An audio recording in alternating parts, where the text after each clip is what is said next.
right? So the story behind this is, imagine that you have some sort of false positives or false negatives in your line, right? And there is an operator that is remote operator because you cannot be in the plant, right? This is a post-COVID situation where you cannot have the expert, right? So you put all the elements that you are really uncertain if they are okay or not in the conveyor belt, right? So basically what the conveyor belt does is just put the piece in front of this cell here, then the robot is activated, does the pick and place, right? So it's optical. We developed the algorithms for that. And actually we 3D printed the replica. This is our design, right? So we wanted to do it in an open source approach, right?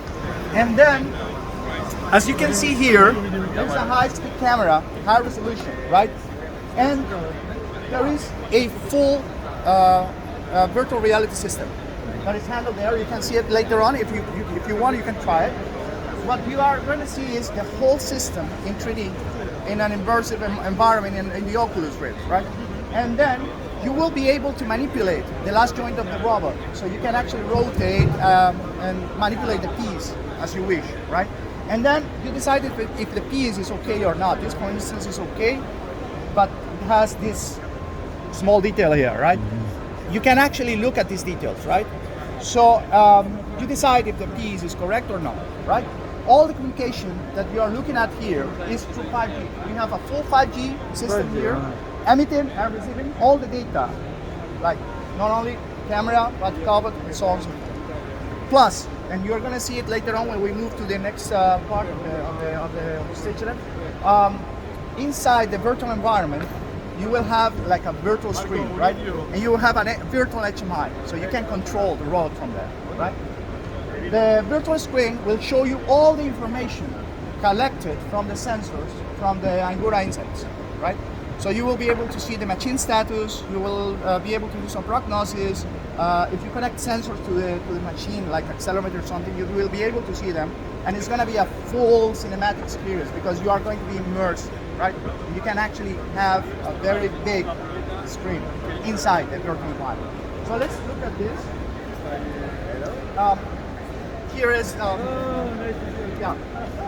in this area, what we are setting up right now, is just for some people to test it, right? And what this guy is going to look at in the virtual reality environment is going to be projected and duplicated here, right? Okay, and we did a really simple way of approaching this, right? In the way that it's got haptics, right? This is what he's looking at, right? And look at the camera there. You will look at that and you will think, oh, well, it's really like blur. It's not like that. It's because it's designed to actually be very much focused on the piece itself, right? So when the piece is being fetched, you will be able to see all the details, right? And as you can see, the robot is mimicking. It's a full digital twin, right? All the communication happens in OPC UA in real time. And all the security is provided by Oryx, which is an alien robotic solution that that company in the Basque Country is dedicated to do robotics security. As you can see, he is pushing right in the air, but he is having the information on the HMI. And look at the detail he's getting, all in 5G. So he is manipulating everything, right? We, for demonstration purposes in the fair, we actually let him only to manipulate the last joint for security reasons, right? But he can do everything he wants on all the system, all the elements of the system, right? And his hands are being captured. So what is the meaning of these hands? These are his hands. So what is the intent